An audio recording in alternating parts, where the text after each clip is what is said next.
BUT but. But कहता है कि मैं एडवर्ब हूँ, प्रीपोजिशन भी हूँ, कंजंक्शन भी हूँ और रिलेटिव प्रोनाउन भी हूँ। एक बट इतने सारे पार्ट्स ऑफ स्पीच कैसे हो सकता है एक ही वक्त में? ना सिर्फ बट ऐसे बहुत सारे और भी वर्ड्स आपको मिलेंगे, जैसे down, either, else, enough, even, except, for. और भी बहुत सारे वर्ड्स मिलेंगे आपको जो एक ही वक्त में मुख्तलिफ पार्ट्स ऑफ स्पीच में इस्तेमाल किए जाते हैं। ये पार्ट 2 है आपका same words used as a different parts of speech का। पार्ट 1 हमने पिछली क्लास में, पिछली वीडियो में आपको समझाया था। आज इसको आगे कंटिन्यू करेंगे। आज हम पढ़ेंगे कि but, adverb, preposition, conjunction, relative pronoun में कैसे इस्तेमाल किया जाएगा। जैसे एग्जाम्पल देखें, it is but right to admit our faults. अब यहाँ पर जो बट है वो मीनिंग दे रहा है ओनली की, और ओनली जो है वो आपका एडवर्ब है, यानी ये फ़कत सही है कि हमें अपने फॉल्ट्स मानने चाहिए, एक्सेप्ट करने चाहिए। ठीक है, तो यहाँ पर ओनली यानी बट जो है वो ओनली की मीनिंग दे रहा है, तो ये एडवर्ब है।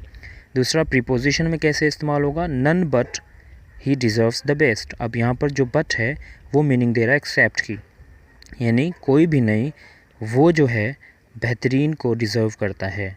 तो यहाँ पर जो बट है वो एज ए प्रीपोजिशन इस्तेमाल किया जा रहा है। ठीक है, तो हम इसे प्रीपोजिशन कहेंगे। कंजंक्शन में देखें कैसे इस्तेमाल होगा but, we tried hard but did not succeed. हमने कोशिश बहुत की पर कामयाब नहीं हुए। अब यहाँ पर जो बट है वो दो सेंटेंसेस को आपस में कनेक्ट कर रहा है, इस वजह से हम इसको कंजंक्शन कह रहे हैं। वी ट्राइड हार्ड को और डिड नॉट सक्सीड को, दोनों को कनेक्ट कर रहा है। रिलेटिव प्रोनाउन कैसे है, there is no one but likes him. अब यहाँ पर जो बट है वो बता रहा है ऐसे आदमी के बारे में जो उसे पसंद नहीं करता। वो पूछता है कि कौन है ऐसा आदमी जो उसे पसंद नहीं करता। There is no one but likes him, यानी हर कोई उसे पसंद करता है। तो यहाँ पर बट जो है वो एज ए रिलेटिव प्रोनाउन है, क्योंकि वो रिलेट कर रहा है दो हिस्सों को, सेंटेंस के दो हिस्सों को। ठीक है जी। उसके बाद हम आते हैं डाउन। डाउन को हमें एज ए एडवर्ब कैसे इस्तेमाल करेंगे, देखें, दे वेंट डाउन, वो नीचे गए। अब यहाँ पर जो डाउन है वो जगह को इंडिकेट कर रहा है, जगह के बारे में बता रहा है। तो हमने पढ़ा है एडवर्ब की डेफिनेशन में कि जो टाइम और जगह बताए तो उसे आप क्या कहते हैं, एडवर्ब कहते हैं। तो यहाँ पर जो डाउन इस्तेमाल हो रहा है इस सेंटेंस में वो एज ए एडवर्ब हो रहा है। प्रीपोजिशन में कैसे इस्तेमाल होगा, they came down the hill, they came down the hill. अब यहाँ पर जो डाउन है वो एज ए प्रीपोजिशन है, क्योंकि वो हिल जो है नाउन से पहले आ रहा है। ठीक है, और वो डायरेक्शन भी शो कर रहा है, तो हम इसे प्रीपोजिशन कह रहे हैं। दूसरा है एडजेक्टिव के तौर पर कैसे इस्तेमाल होगा, he was arrested from down town, उसे अरेस्ट किया गया था डाउन टाउन से, यानी नीचे वाले टाउन से। तो यहाँ पर जो टाउन है नाउन है, और नाउन से पहले जो है ये डाउन जो है डिफ़ाइन कर रहा है नाउन को, डिस्क्राइब कर रहा है नाउन को। कौन से टाउन में, नीचे वाले टाउन से, तो इसे एडजेक्टिव। नाउन के तौर पर I have seen the ups and downs in my life. अब यहाँ पर जो डाउन्स हैं वो मुश्किलात से यानी हालात से रिलेटेड हैं, तो यहाँ पर डाउन्स जो है यहाँ पर हालात की मीनिंग दे रहे हैं, यानी हालात एक नाम है, तो इस वजह से हम डाउन्स को यहाँ पर एज ए नाउन इस्तेमाल कर रहे हैं। उसके बाद हम एज ए वर्ब कैसे इस्तेमाल करेंगे इसको, जैसे don't down social morals. Don't down social morals, यानी जो सोशल मोरल्स हैं उनको नीचे मत जाने दो, या नीचे मत करो, नीचा मत करो, तो एज ए वर्ब इसको इस्तेमाल किया गया। ठीक है जी। अच्छा, उसके बाद हम आते हैं आइदर पर। आइदर को हम एज ए एडजेक्टिव भी इस्तेमाल कर सकते हैं, प्रोनाउन भी और कंजंक्शन भी। एडजेक्टिव के तौर पर कैसे, either plan is good enough, यानी कोई भी प्लान, दूसरा प्लान कोई भी, या वो बेहतर है। तो यहाँ पर प्लान से पहले आइदर आ रहा है, तो वो डिस्क्राइब कर रहा है नाउन को। प्लान जो है वो नाउन है, तो वो नाउन को डिस्क्राइब कर रहा है, इस वजह से आइदर आपका एडजेक्टिव है। फिर है प्रोनाउन कैसे होगा, आस्क आइदर ऑफ देम, उनमें उनसे पूछो, उनमें से किसी से भी पूछो। तो यहाँ पर जो आइदर है वो एज ए प्रोनाउन के तौर पर इस्तेमाल किया गया है। ठीक है जी।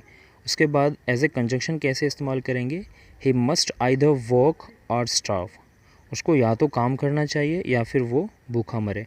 तो यहाँ पर जो आइदर है वो दो सेंटेंसेस को आपस में कनेक्ट कर रहा है, ही मस्ट आइदर वर्क और स्टॉव, ठीक है, यानी आइदर और जो हमने पढ़ा था उस सेंस में आइदर यहाँ पर एज ए कंजंक्शन है।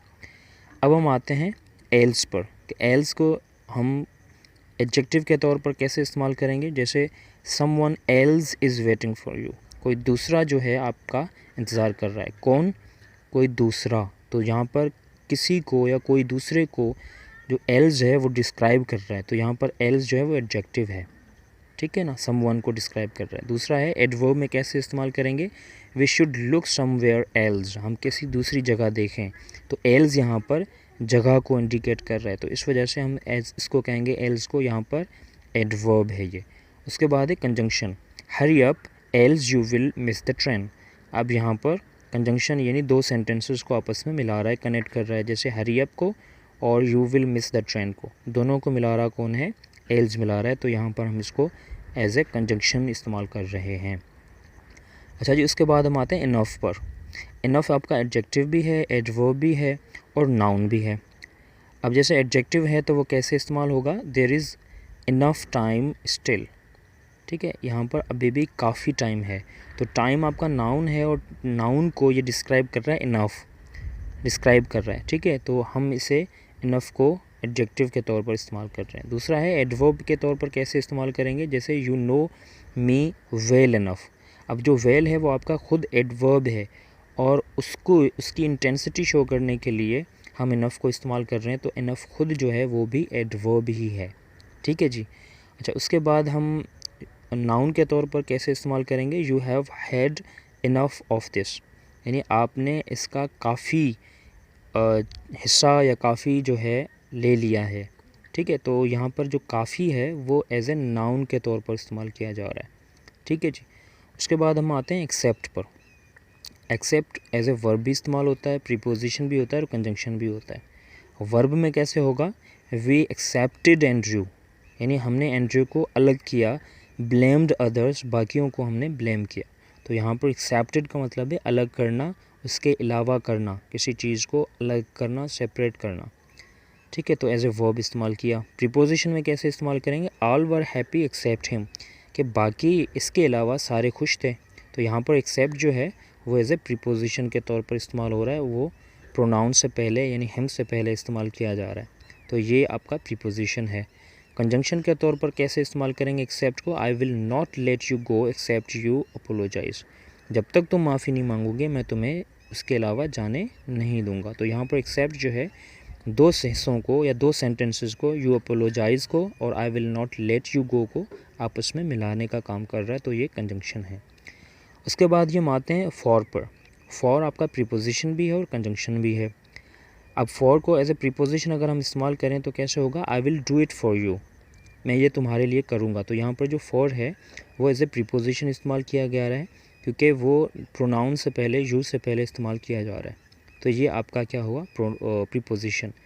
Conjunction, I thanked him a lot for he did a lot for me, मैंने उसकी बहुत शुक्रअंदाज़ी की या शुक्रगुजारी की क्योंकि उसने मेरे लिए काफ़ी कुछ किया, जिसकी वजह से मैंने उसका शुक्रिया अदा किया।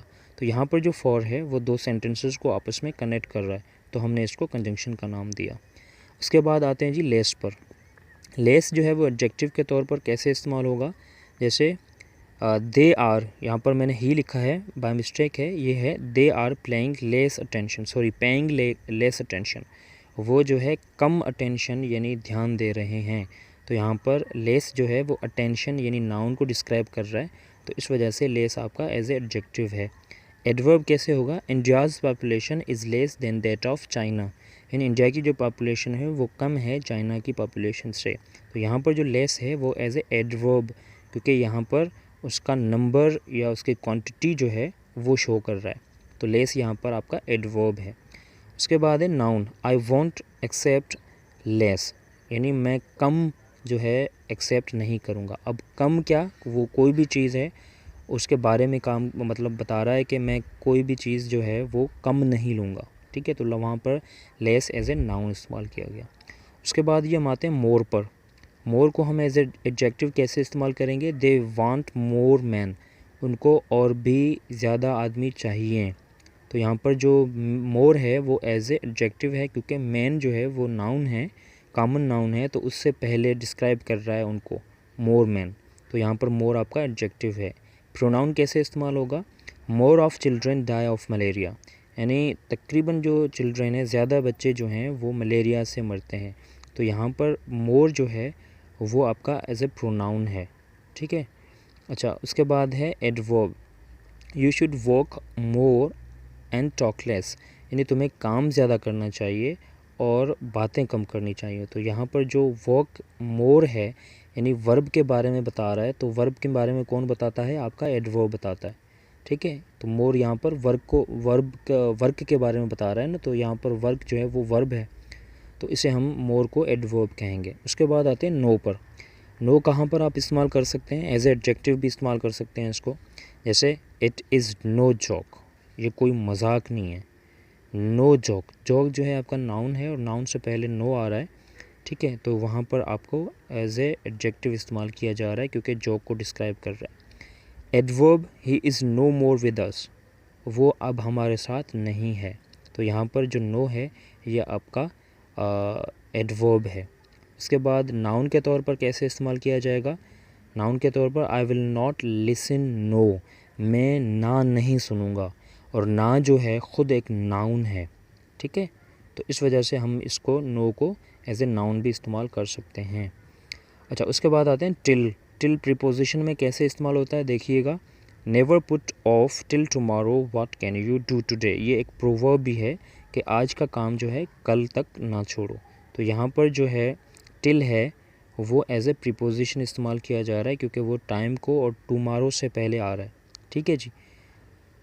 कंजंक्शन में कैसे इस्तेमाल होगा, do not start till I get back, जब तक मैं वापस ना आऊँ तब तक आप स्टार्ट मत कीजिएगा। तो यहाँ पर जो टिल है वो दो हिस्सों को, दो सेंटेंसेस को आपस में मिला रहा है, आई गेट बैक को और डू नॉट स्टार्ट को, ठीक है, इन दोनों को आपस में मिलाने का काम कर रहा है, तो हम इसे कंजंक्शन कह रहे हैं, ठीक है जी। तो ये पार्ट 2 था। पार्ट 1 में मैंने आपको काफ़ी क्लियर करवाए थे और पार्ट 2 में भी मैंने कोशिश की है क्लियर करवाने की, और भी बहुत सारे हैं पर वीडियो लेंदी हो जाती अगर मैं और भी आपको करवाता। तो आपको सिर्फ समझाने के लिए, ये बताने के लिए कि ऐसे बहुत सारे आपको वर्ड्स मिलेंगे जो एक ही वक्त में डिफरेंट पार्ट्स ऑफ स्पीच में इस्तेमाल किए जाते हैं।